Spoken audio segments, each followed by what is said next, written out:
This podcast is a member of the Voices of Wrestling Podcasting Network. Visit voicesofwrestling.com to hear the rest of our great podcasts, as well as show reviews, columns, opinions, and updates across the world of wrestling. Rob McCarran. He is sounding off, drunk, in the middle of the road in a snowstorm, wherever he is.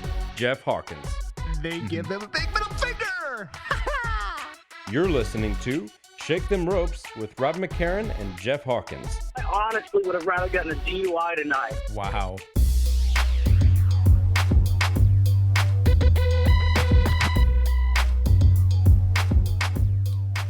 Hello, everybody, and welcome to Shake Them Ropes. It is episode 95. It is WWE Battleground, our live reaction show at voicesofwrestling.com/STR. We are on Twitter at Shake Them Ropes. You can follow us. I am Rob McCarran, alongside via the interwebs. It is the under Jeff Hawkins. Am I that old? Yeah, you know what you are. Yeah. Okay, thank you. You're old. You're super old. God, you're so yeah. old. You know who's old? I'm almost 30. Can you believe this? I turned 30 in just a couple of months. All right, this show isn't about you. Let's keep going. You know, we had some feedback from our last show. Okay. Episode 94. There were more than one person that told me or spoke to others and said that I was a little rude to you. Cutting you off, not letting you get picks in, forgetting your existence, really. So I apologize. I'm sorry I keep cutting you off. Is there anything you would like to say to your supporters out there? I'm being trolled Hold right on, now, Jeff, aren't I? Jeff, wait. Wait, I have breaking news coming into the news desk here. Oh, I knew this was coming. Breaking news coming at you, everybody. Listening here on the live stream at voicesofwrestling.com/STR. The Undertaker is back. And you know what, Jeff Hawkins? If their idea was to make him the bad guy and Brock Lesnar the good guy, and Undertaker was making all these mean facial expressions studying his Samoa Joe tapes, the crowd's not going to buy it. Rob, it is 2015, and your three top guys right now are John Cena, The Undertaker, and Randy Orton. Yeah, I thought the match quality tonight was pretty good. I'm confused by the storytelling, to be honest with you. I had heard he was coming back, but in this way? He's back. Yeah. He's back. Okay. He's going after Brock Lesnar. Yeah, let's let him get the win back that created the last good star in the WWE, shall we? We have Suplex City versus Tombstone Town. That's terrible. It's your big SummerSlam match. Brock Lesnar, that's how you keep him out of the title picture. So they solved a couple of things here, okay? So Brock Lesnar won't be in the title picture now. Okay. The mysterious, vanishing of Seth Rollins and Mike Chioda should be something we are concerned with. Well, half of that we should be concerned with. Chioda, he can go. Chioda looking more like Rick Knox day by day. For you PWG fans. But yeah, The Undertaker's back, okay? And The Undertaker's making his mean facials. He's going after Brock Lesnar, notwithstanding the fact that he was on the same WrestleMania this year as Brock Lesnar, and he didn't seem to mind that Brock was on that show. But now he's really upset, and he's going after revenge against Brock Lesnar. But yeah, I mean, that's the question. Like, I'm seeing people on Twitter say, heel Undertaker? What's going on here? Like, if the idea is to make him the bad guy in this situation, they have their work cut out for them. Because, again, this crowd, at least in St. Louis, which you can kind of understand because they were surprised by The Undertaker. They like to see The Undertaker because they weren't expecting it. They're like, okay, we got a good star here on our hands. We should be happy about this. If he's supposed to be the bad guy, every single town they go to is going to be hyped to see The Undertaker. No, New York is going to be especially hyped to see The Undertaker. Like, if the story is he's supposed to be the bad guy, I don't think they thought this one through. Unless Kane comes back and they team up against Brock Lesnar and different things, and you get the Kane heat on Undertaker's side. So they, are you going to like The Undertaker more? Or are you going to hate the Kane, hate Kane more? Like, what's going to be the pendulum shift there? Like, I don't know what they're trying for here. Like, I'm excited. I got excited for this Undertaker Brock match. Did you not? Because I did. I'm not. But I'll watch it. I'm not excited for it. I think I'm more interesting. Yeah, it's interesting, but at the same time, it's superfluous in my opinion. I thought, Undertaker, hey, the streak's over, time to go. That was my thought. I know that there's nostalgia for people. I'm not one of them, but I'm not gonna crap on your nostalgia. I don't even know. Yeah, I mean, I'm thinking back to when we had WrestleMania 30 and we had Brock and The Undertaker. And I'm wondering now if people will be more hyped for Brock and The Undertaker going into SummerSlam than they were for WrestleMania 30. Because a lot of people remember the fact that Brock Lesnar won at WrestleMania 30 and think it was this monumentous occasion. And it was the fact that he won. But going in, no one was really talking about that match as a match that, people were excited for. I think just based on the angle tonight and what they can do over a couple of weeks, people are going to be excited for Brock and Undertaker this time around. I'm sure they are, but the question begins and ends with, if Brock is going to be even a part-time player in the WWE, why are you going to have him lose to a guy who shows up twice a year? Because this is your attraction match on the show. This isn't, building anything. And I know there will be some that say, oh, you should use these guys to build your stars who are going to be around for a while. But sometimes you get attraction matches. And SummerSlam doesn't always have these attraction matches. This year it will. It's interesting you say that, Rob, that you use stars to build new stars. Yeah. Because they're not up and down this card. Mm-hmm. They're not. Right. Looks the Shield and the Wyatt family were hot and they turned into nothing. Uh-huh. Roman Reigns hasn't won a pay-per-view match in forever. Uh-huh. Kevin Owens tapped out the same way Rusev tapped out. So that's finality almost. And now you got to think of a way to kind of rebuild them, as opposed to, say, giving John Cena a pin win or a sneak to pin or something to that effect, which would have kept Owens at least relatively hot. And you've overexposed Owens for the past 3 months. You didn't establish, okay, you have Randy Orton. Seth Rollins hasn't gotten a clean win as champion. This pay-per-view, he couldn't even make it, on screen at the end. Like, he was gone. And then even, the positive matches had things that, you may, like, for me, the Divas match, I liked the Divas match. It was enjoyable. But the story is about Nikki running the division. Let's tease the ending in the beginning. Let's put her in that match with Charlotte and Sasha. And this isn't a big deal to me. I don't mind it, but climbing up. But you've just introduced these 3 new characters into your universe.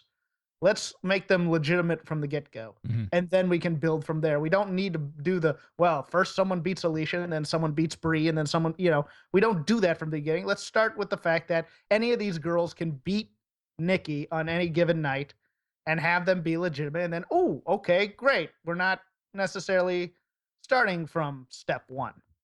But, I just don't know what else gets booked in SummerSlam. I think Cena may end up in the main event again at this point. You never know. We'll talk about what's going to happen at SummerSlam and what we think might happen. We'll go up and down this card here. Before we get too far, that was the big news that The Undertaker has returned, completely ruining the main event.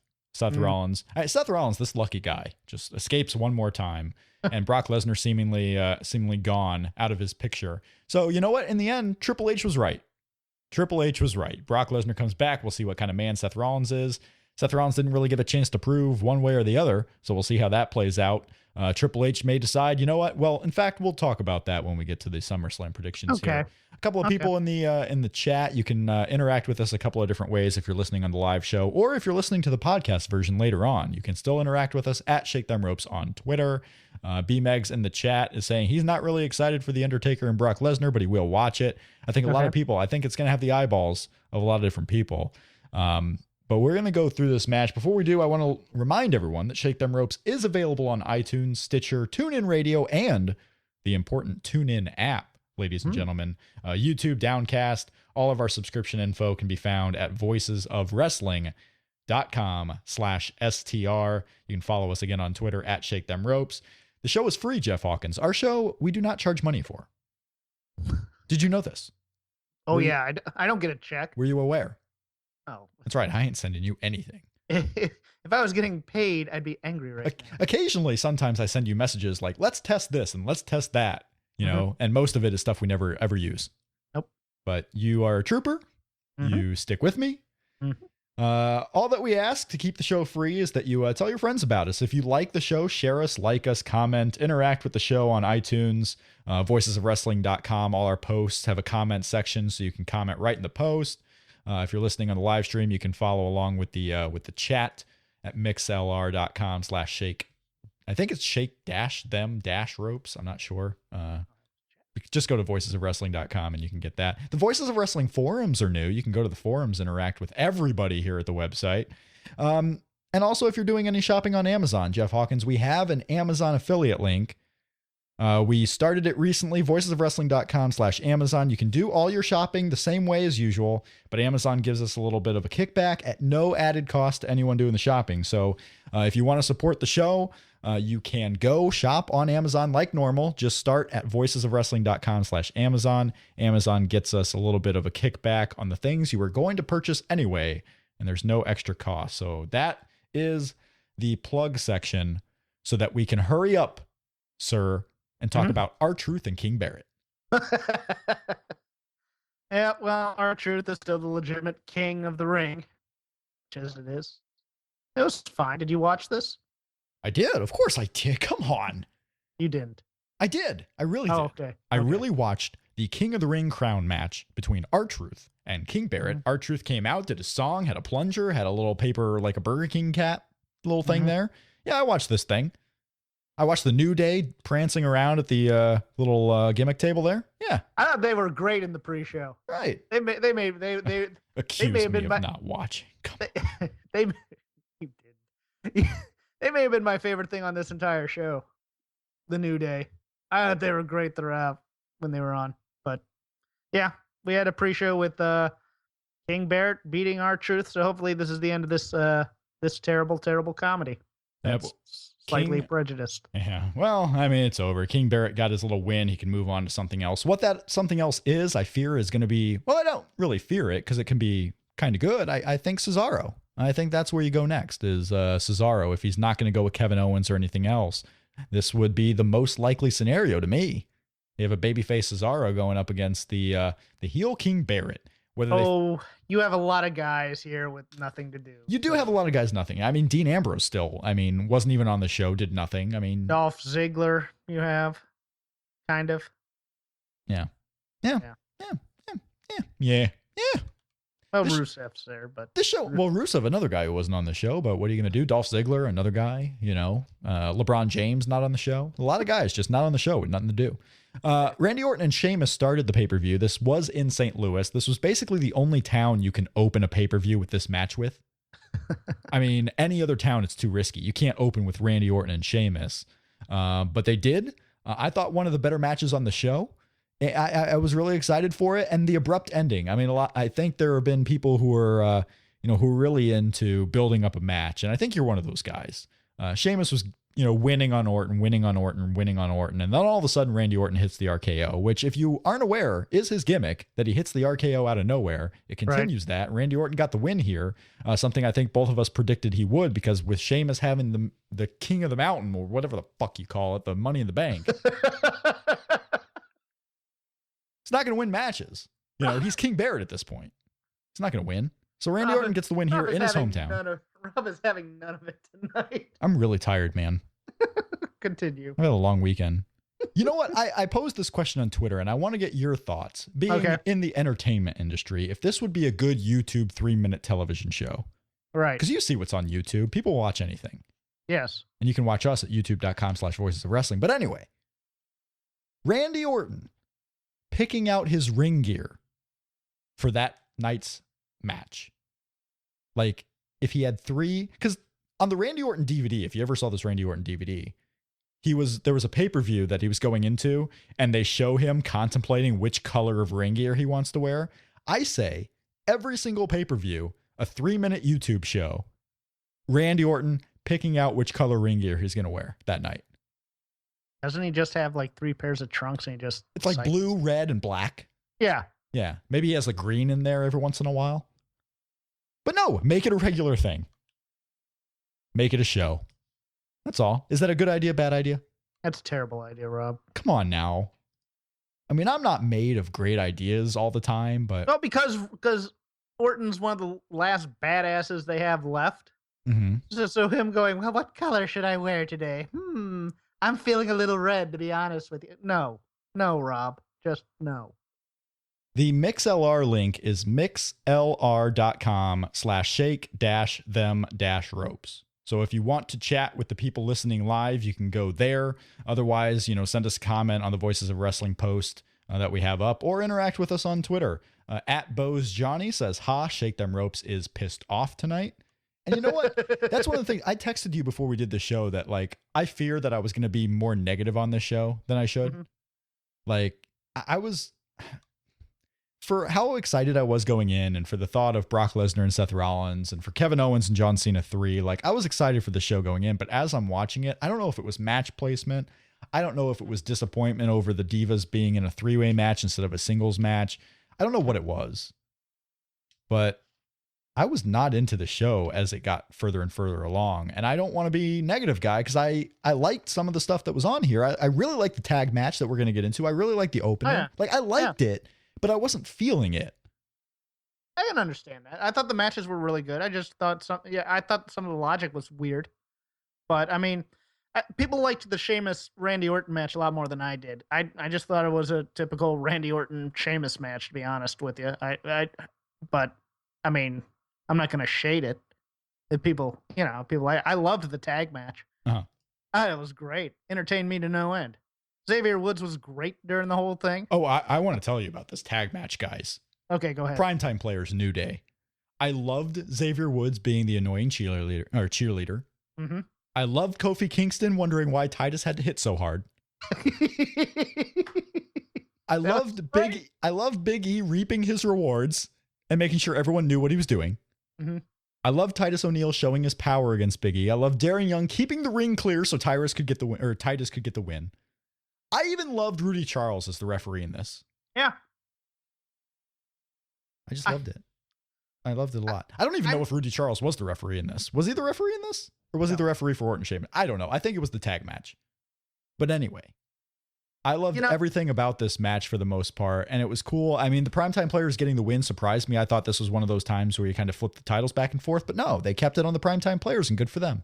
No, there are little things that are really done well between these two teams. I think Darren Young is a great babyface on fire. Yep. I am shockingly amused every time that Kofi Kingston does that little skip with the clap thing he's doing as a heel. Yeah. I love the moment where Big E realizes he's in control and he gets a big grin on his face as he's about to torture someone with New Day sucks, like hitting them in the abdominal stretch. And Xavier's just a great troll. Right.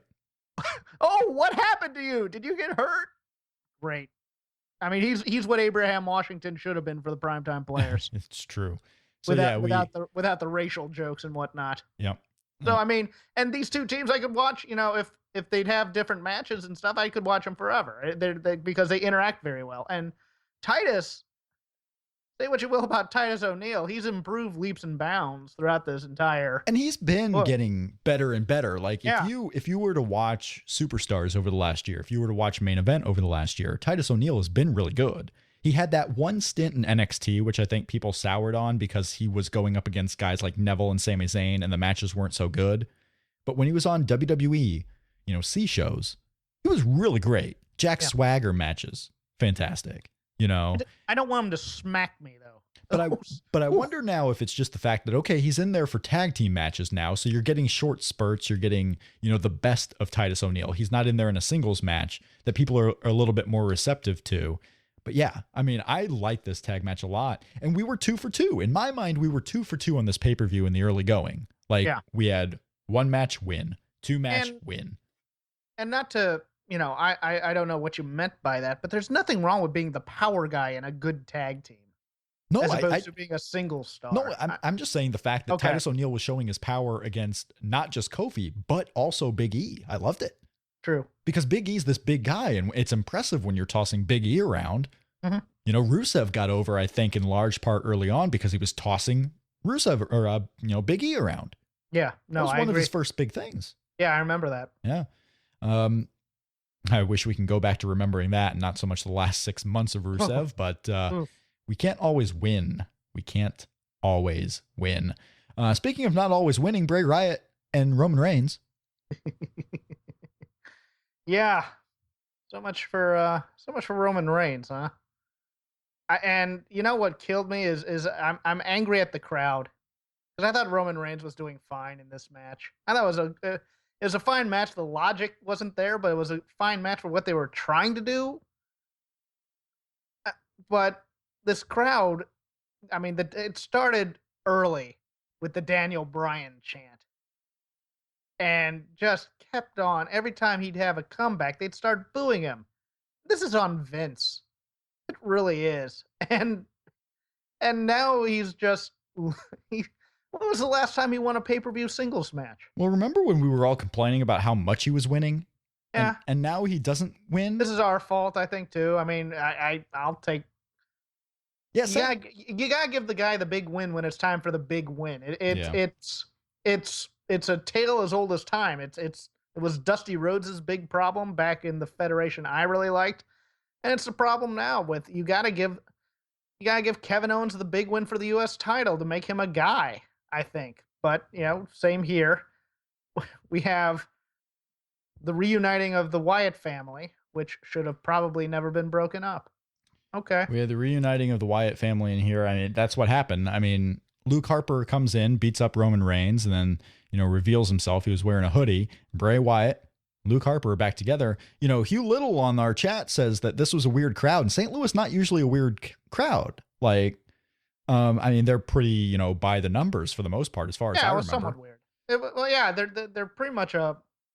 It was weird in spots. We love the WWE kind of crowd where they're going to cheer who the WWE wants and boo who they don't like. I was just shocked how positive they were to Bray Wyatt, all things considered. I mean, it seems like the momentum has been going against Bray Wyatt, and the weirdness is getting to people, but not tonight in St. Louis. In terms of entrance to match ratio, it's strikingly odd how much people love Bray Wyatt.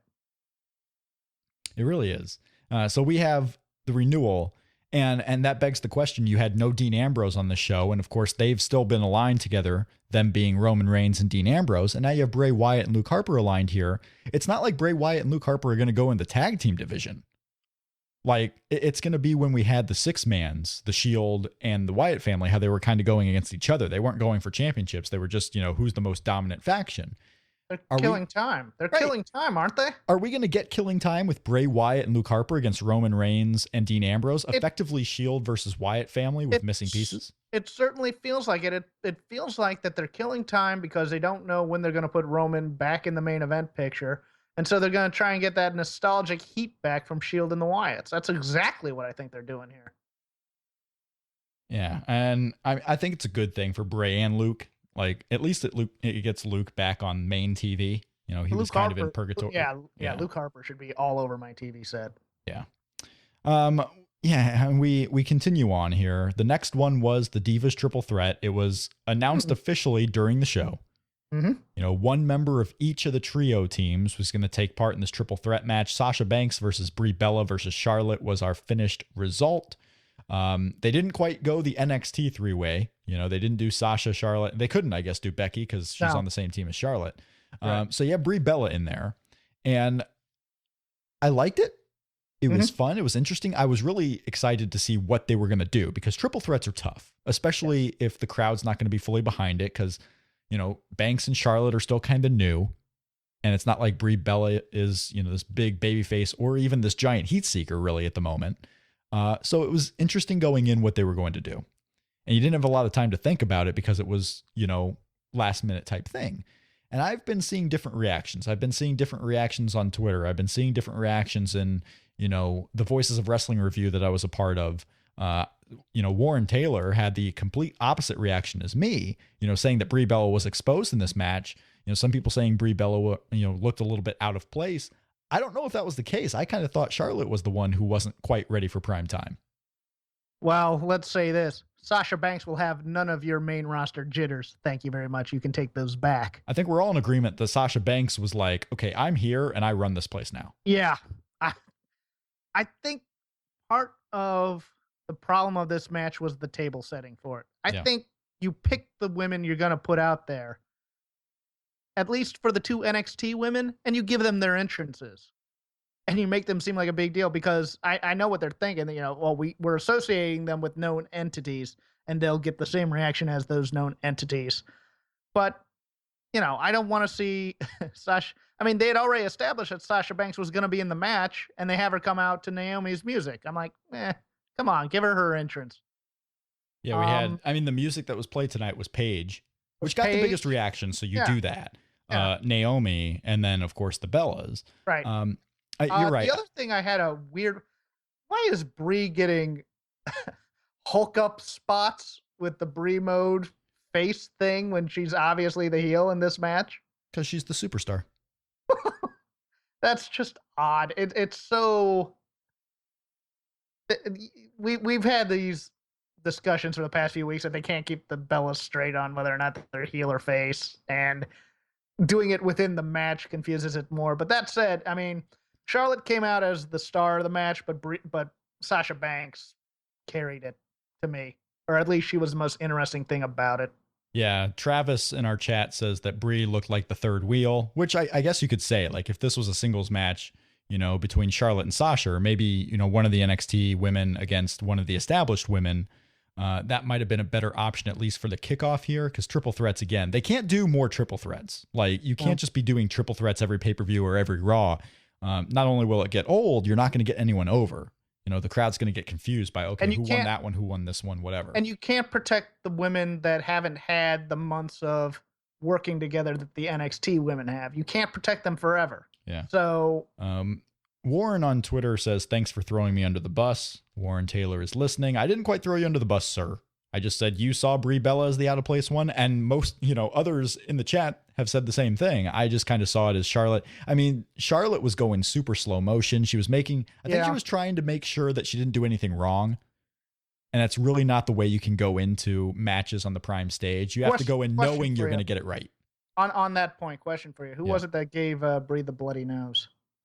I'm wondering if it was just because she had some weird tumbles in this match. Yeah, like the apron spot where she just kind of flew with no one touching her, and then she kind of went a little bit too far, and Alicia Fox didn't really catch her very well. Well, I'm wondering if it gave Charlotte a bit of caution there, where it's like, oh, someone may have hurt her, and I don't want to be that person who does that on their first match. Yeah, she was going super slow motion, and then we also had the fact that Charlotte gets this bloody lip, and the same bloody lip that Ric Flair would always get.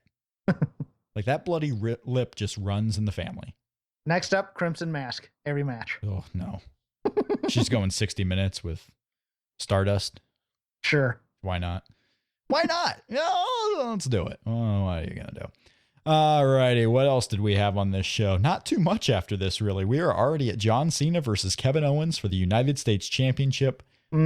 Jeff Hawkins. This is the match that, aside from the finish and the return of the Undertaker, this is what is going to get the most talk in the coming weeks. I think it was the least of their 3 matches, and I think it was a bad ending. I just don't see why you have him tap out to the STF, really. Yeah, we had a question on Twitter that I'm trying to find, but I'm not really seeing it. But someone asked us, like, what was your favorite of the John Cena Kevin Owens matches? And mine was the second one at Money in the Bank. Oh yeah, the John Cena one, just because they changed it up from the first match a little bit. You weren't quite sure who was going to win. Like, could they go full steam ahead with Kevin Owens, or would John Cena get his win back? I think most people going into the first one thought John Cena was going to win, and here they are, finally with the second one. That there comes the drama. You don't know who's going to win. This one, I think a little of that existed as well, but the crowd didn't seem to be into a lot of the near falls. I think the crowd realized after seeing the first 2 John Cena Kevin Owens matches that you're not going to get a pinfall in the first, second, third, fourth, or fifth finish. Like, it's going to take a while. And you know what? They delivered that. Yeah. It's conditioning, but they've Everybody thought the AA off the second rope was going to be the finish, I think. And that's when the crowd really woke up. They woke up a little bit, yeah. And I don't know if there were that many people really wanting an Owens win. I think this was the part of the crowd that was usual. Really? I think they did. I don't know. I think they wanted the Owens win. Really? Yeah. Yeah. I mean, I'm sure there was a very vocal not just section, but people in the crowd that did want an Owens win. But it was also a WWE pay-per-view show, and the fact that I heard a lot of kids, I heard a lot of people cheering for John Cena as well. Now, this one had a weird, the weird, I don't know how to beat him spot. Yep. With Cena. Yeah. And then just the anticlimactic, okay, I'm going to stick the STF on you and win. And that's what I want to bring up, because this was the one brilliant part of this match. Really? Okay. When John Cena was just like, fuck this shit. I'm tired of playing with Kevin Owens. And he's frustrated. He can't get the pin after the second rope AA. So he starts just delivering, clotheslines and just beating up and not really looking and not playing to the crowd. Like, it was only brief. It was maybe like 10 seconds. Mm-hmm. And then he starts playing to the crowd again, and he starts doing the regular John Cena. But I thought, okay, maybe this is going to be where they go with this. Like, Kevin Owens is so frustrating to John Cena. And the fact that Kevin Owens actually won, so John Cena knows he can be beat. Like, John Cena was going to go into not a heel mode, but a screw this. I'm tired of being super playful John Cena. I'm going to get the job done. And then I'll go back to being John Cena, the usual self. You know what's odd? They had a moment like that in the Roman Reigns Bray Wyatt match where he's just throwing chairs into the ring before he gets kicked by Luke Harper as well. Yeah, like John Cena for a moment isn't caring about what the crowd thinks of him. He just wants to be done with Kevin Owens. Right. And then he'll win the crowd back. Like, you can do, badass kind of, don't care attitude John Cena without turning him heel. And I thought this might be what they were teasing here. But then John Cena gets the win, and you feel like, okay, how could they possibly come back to Kevin Owens and John Cena now? They can't. Like, it's over. It's over. It's done. Now we need to find somebody else for Cena to fight. We need somebody else for Cena. We need somebody else for Owens. And Kevin Owens, notwithstanding the fact that in a couple of weeks, he's probably going to lose again on WWE Network to Finn Balor. Oh, man. Are they really going to do the crisscross thing here where they have Owens go with Cesaro and Rusev with Cena again? I don't think you're going to see Rusev and Cena just because they did that to death. I don't know what you do with Rusev. I mean, the logical program for him was Dolph Ziggler. Right. And now we're waiting for Dolph Ziggler to come back from a movie. Mm-hmm. Now, how soon is that going to be? Probably not for a couple of weeks. Like, is Dolph Ziggler back in time for SummerSlam? Like, could that be the Rusev match at SummerSlam? Maybe. I just don't know how long Dolph Ziggler is going to be gone. But what do you do with Owens? You put him with Cesaro. Okay, what do you do with King Barrett? And now, even what do you do with Cena in terms of who's going to eventually take that belt from him? Because my fear now is he's going to go for the world title and abdicate, and we're going to get another one of these useless U.S. title tournaments that don't matter. I heard someone mention this, and I can't remember who, so I'm not trying to, not credit somebody. I don't think it'll happen, but someone mentioned the fact that John Cena, maybe he'll retire the U.S. title. Like, no one can beat him. He just retires it. And I don't see that happening just for the fact that John Cena wants to defend it. At some point, he'll defend it and lose. He can't just stop defending it. Right. But I don't know who takes it off of him. I don't know if there's someone set for a program with him right now that's going to take it off of him. I mean, we could be seeing this as a WrestleMania program. Yeah, Balor's not coming up anytime soon. Nope. Sami Zayn's not coming back. Yet. Is he? No. Daniel Bryan ready to go? Usually this should be a good thing, right? Like, we don't know what's happening, so we want to stay tuned and really be excited about it. But usually it's a good thing, but knowing that the guy who beats John Cena is going to be an instant star and have instant credibility and that there's absolutely nobody waiting in the wings, you kind of go, yeah. What now? Well, we got to talk about this main event. Okay. The main event going in was the WWE World Heavyweight Championship match. Seth Rollins defending against Brock Lesnar. Brock Lesnar, the crowd favorite going in. Yes. Yeah. Here at Battleground. And guess what would happen, folks? They wrestle. Mm-hmm. They wrestle. At about 20 minutes to the top of the hour. On a series of shows lately where the pay-per-views have been going within like 5 minutes of the end time. Right. Now, I know we had a complete match that was taken off the show, so that probably played a little bit of a part into it. But you probably could have put a Dean Ambrose match in there. Maybe you should have, if your timing was so off. But at 20 minutes to the top of the hour, with Brock Lesnar seemingly getting a win over Seth Rollins, the lights go out. and the Undertaker appears when they return, and the crowd goes absolutely nutso. Undertaker looks great. He's got his hair back. It's black. It's pitch black. And he's doing the mean facials a la Samoa Joe, going right after Brock Lesnar. And Brock Lesnar is playing like this babyface in not only retreat, but Brock Lesnar was trying to fight it off. But Undertaker kept going at him, going after this guy who had just wrestled for 10 minutes in a championship match, was tired. And the Undertaker's back. And the question again remains, and I don't think we're going to be able to answer it tonight. We may not answer it for a couple of weeks. Like, if their idea, again, is for the Undertaker to be the bad guy in this program, you have to put someone else with him as an advocate, like a Kane, like to put over how he's a bad guy, who also the crowd doesn't like.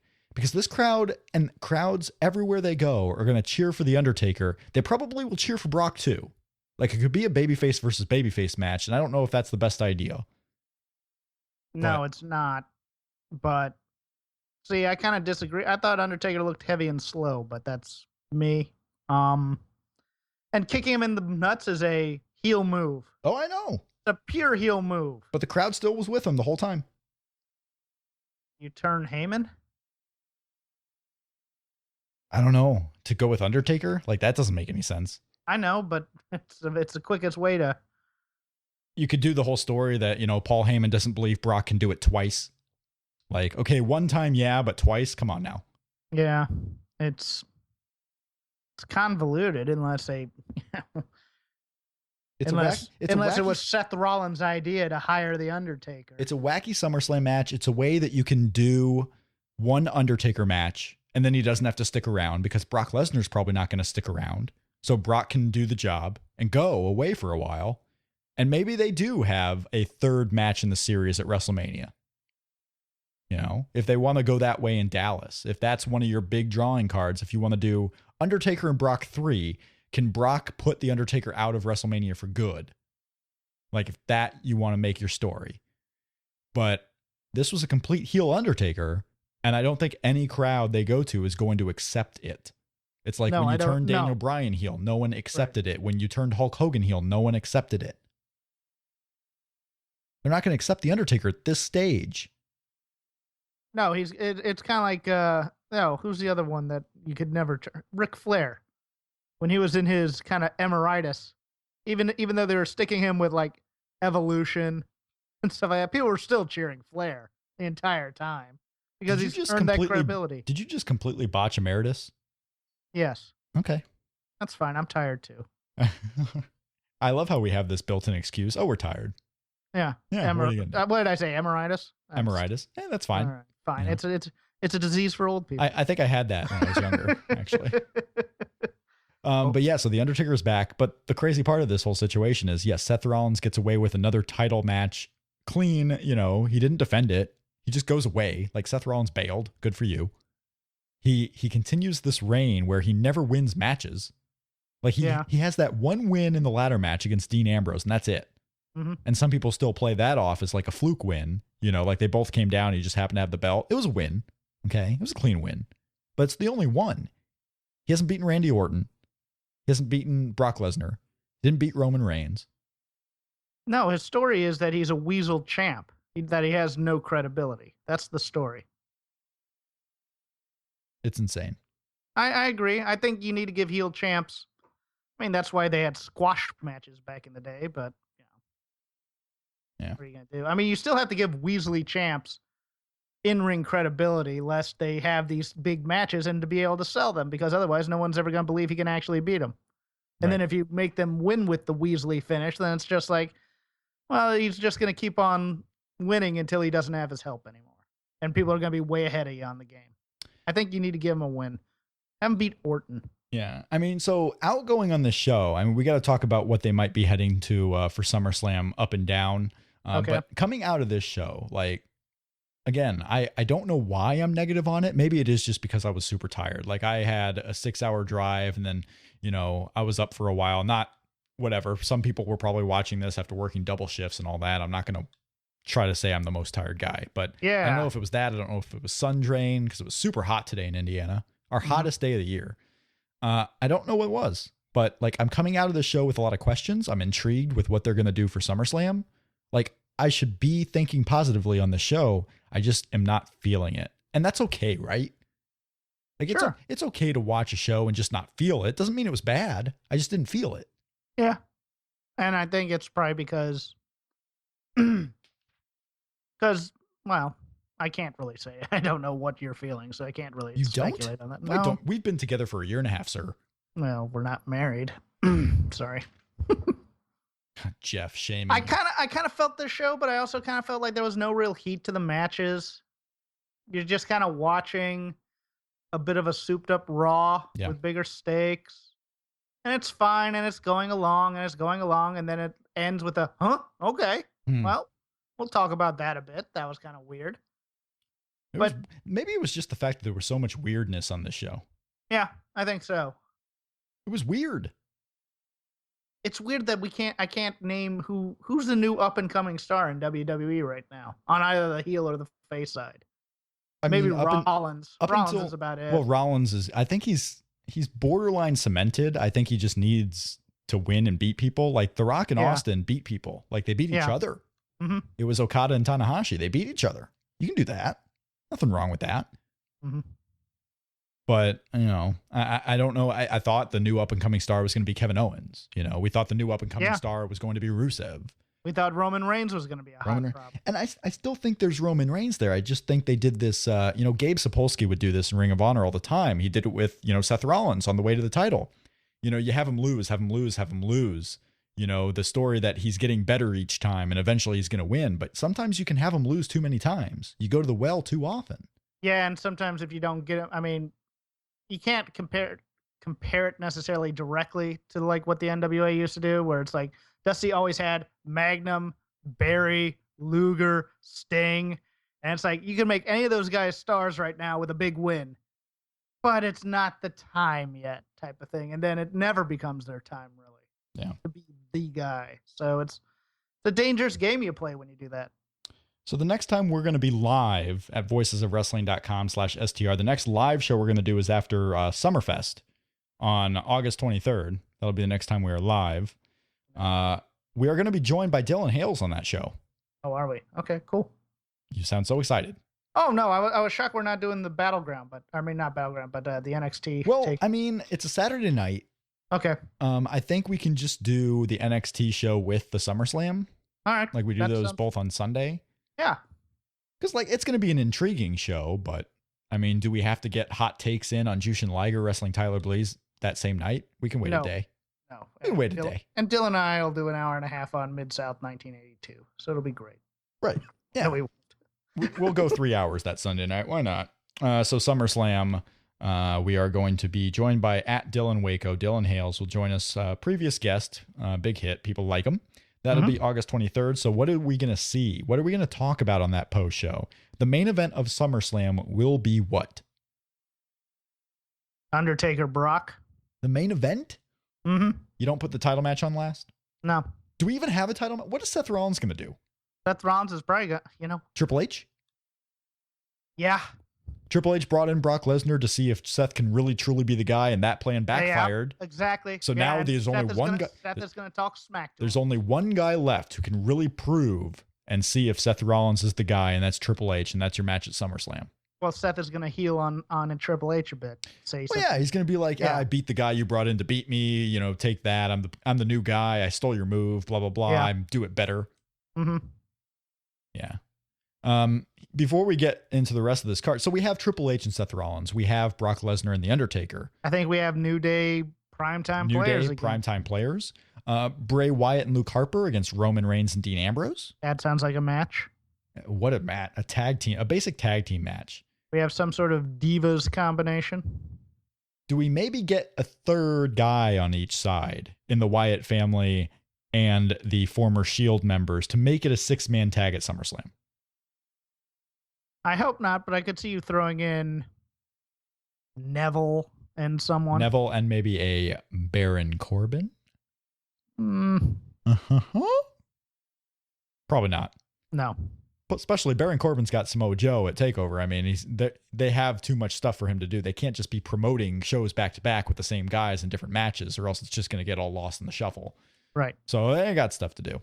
Hugh Little on our chat says, was Sasha Banks the best wrestler on this show? Hmm. The answer is yeah. no. Oh, no. The answer is no. No. Okay. Did she have the best performance? Probably not. I mean, she's she's the best sports entertainer on this show. Yeah. No, Sasha Banks is great. Like, you Yeah. can say someone wasn't the best and you're not defaming them. You're not saying they were awful. They just weren't. They were number 2 instead of number 1. Who was number 1? On this show, do not, let me look up and down this card because there might have been multiple. I would say Orton. I mean, I was going to try to say Randy Orton. Honestly, I was going to say all 5 members of the tag team match. Okay. All 5 members of the tag team match. Yeah, probably Sasha Banks is up there. Mm-hmm. John Cena for that 10-second period where he was, I'm not taking this anymore, John Cena. You had Rudy Charles, who was really good. And your Brock Lesnar. Brock Lesnar was great. Yeah. Brock Lesnar selling the Undertaker onslaught, fantastic. Like, I think right now in WWE, Brock Lesnar is the best guy to put up against the Undertaker because Brock Lesnar is going to make the Undertaker look still like a scary badass. Like, Bray Wyatt couldn't do that at WrestleMania. He failed. But Brock Lesnar will get the best out of the Undertaker all day long. If he doesn't concuss him. All day long. If he does, even still, the WrestleMania 30 was all about the finish anyway. This will be different. This will not be just about the finish. Okay. But if Undertaker brings the intensity he brought tonight, I think it could be really cool. Okay, so you do either a tag match or a 6-man somehow with the Shield and the Wyatt family. Yes. Are you willing to bank on a John Cena match right now? Because it doesn't seem likely he would go with Kevin Owens, but it didn't seem likely Kevin Owens would work TakeOver, and he is. Is less more right now just pulling his hair out that, we don't think we can see John Cena, Kevin Owens 4, and it's obvious? He'd have to do something tomorrow to... Because you know what? Because we've built from the fact where he was the NXT champion. He just wanted to show that John Cena that he belonged. So he did that. Here's what I could see with WWE thinking: an I quit match where you actually have to say I quit. We just had that with Rusev. I know. But that's the only thing I can think of where it's like, well, Owens just tapped real quick to get Cena to let go, but I can't see that. It has to be someone new. It has to be someone else. Not someone new, but someone else. There is no one new. Unless he just decides he's going to do a blind challenge and then we get a good match out of someone. Like, say, a Neville. Yeah. Who never got his complete match, right? It just screams to me like it's obvious they won't do Owens and Cena, but at the same time, it's obvious they have to. Because what else do you do? And at SummerSlam, you usually will end a program at SummerSlam, not start a new one. I think you have Owens and Cesaro if you want it. If you really want it. You have that program. Yeah, you have that. But I say this, that you don't usually end a program there. Well, every match so far is the first in a program. I went Brock and Undertaker. Yeah. Effectively, it's the first time because it's been a year and a half since they had their WrestleMania match. Triple H and Seth Rollins. Ugh. I don't know. I'm interested though. I want to see what's going to happen on Raw tomorrow night. I want to see where the direction is going to be to SummerSlam. And that one match, the Undertaker Brock Lesnar match, gets me hyped for SummerSlam. I may be the only one, but I'm excited for that one just based on that one match. And if they do Triple H and Seth, you know what? I'm hyped for that one too. SummerSlam, I think, could be a fantastic show. I just don't know what they're going to do on it. And that's pro wrestling, isn't it? I got nothing to add on that. That's pro wrestling. Different things excite you than they. September 20th, we had the pay-per-view here where Nikki Bella did not defend her championship. So she's got to get through SummerSlam and she's got to get through Night of Champions. If she does that, that's the last pay-per-view, that Night of Champions show on September 20th. That's the last pay-per-view before her 300 days. Yep. She can do that. Now, will she have broken the record and still be under 300? She can. Yeah, she can break the record. That pay-per-view. Then that's where she loses. The Night of Champions is the last pay-per-view before the record and 300 days. Oh, both of those fall in between Night of Champions and the pay-per-view after that. Okay. Yeah. So what are you gonna do? I don't know. What else do we got? TakeOver Brooklyn. is going to be on August 22nd. So yeah, I think what we'll do is that review on the same time as the SummerSlam post show with Dylan. We'll get Dylan's thoughts on TakeOver because I'm sure he'll watch the show too. And I'm sure he'll have thoughts. I'm sure I'll have thought. There's just so much going on because the week before that is going to be the finals of the G1. So yeah, for all you New Japan fans, you're going to have a lot to get to that week. I did want to thank Steve Juan of Angry Marks for having me on the Angry Marks podcast. Oh, nice. Last week. I joined him and Daniel Pewter, of all people, on the show. I was able to get some words in with Daniel Pewter, as well as asking him if he had ever seen a ghost. He said yes. This is your new go-to question, isn't it? He said that he had. On the Angry Marks podcast, Daniel Pewter said he had seen ghosts. Okay. And he's had premonitions. Mm-hmm. Yeah. Finally, somebody answers in the affirmative. Les Moore and Hugh Little of Talking Sheet, you can get at sheetsandwich.com. You can follow Les at Pro Wrestling. I'm going to be on their show this week.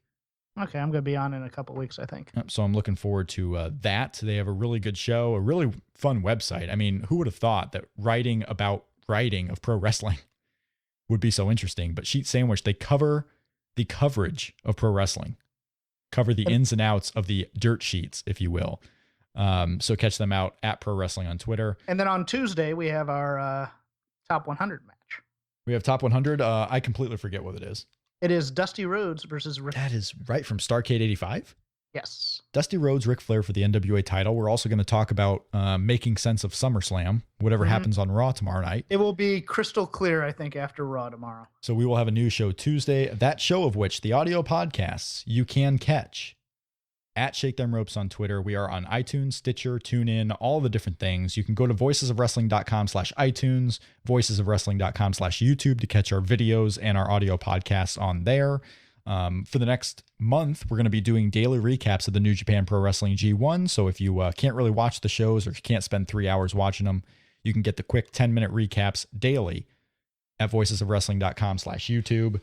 But like I said, if you enjoy the show, share it with others, post it on Facebook, post it on Twitter, tell friends of yours about the show, like us, let others in the YouTube verse and the iTunes universe kind of catch our show. We would greatly appreciate it. And I want to thank all the people who listened on the live stream tonight at voicesofwrestling.com/STR. We had pretty good feedback. We had a few people in the chat. We had a few people interacting on Twitter. That was awesome. It was a fun show. I mean, however you may come about negatively or positively, it had a lot to talk about, this Battleground show. And that's more than we can say for previous Battlegrounds. Last year's Battleground was voted worst show of the year. Right. On Wrestling Observer. This will not be worst show. This will not be worst show of the year. It's not going to be best show of the year. That's not high praise. Yeah. It's going to be WTF show of the year. And we're cautiously optimistic about a few things. We're cautiously optimistic about the Divas division now with the new influx. We're cautiously optimistic about this tag team program and even about what John Cena's doing. And you're cautiously optimistic about the Undertaker Brock. So that's a positive. Let's go with it. I hope John Cena's next shirt says "fuck this shit."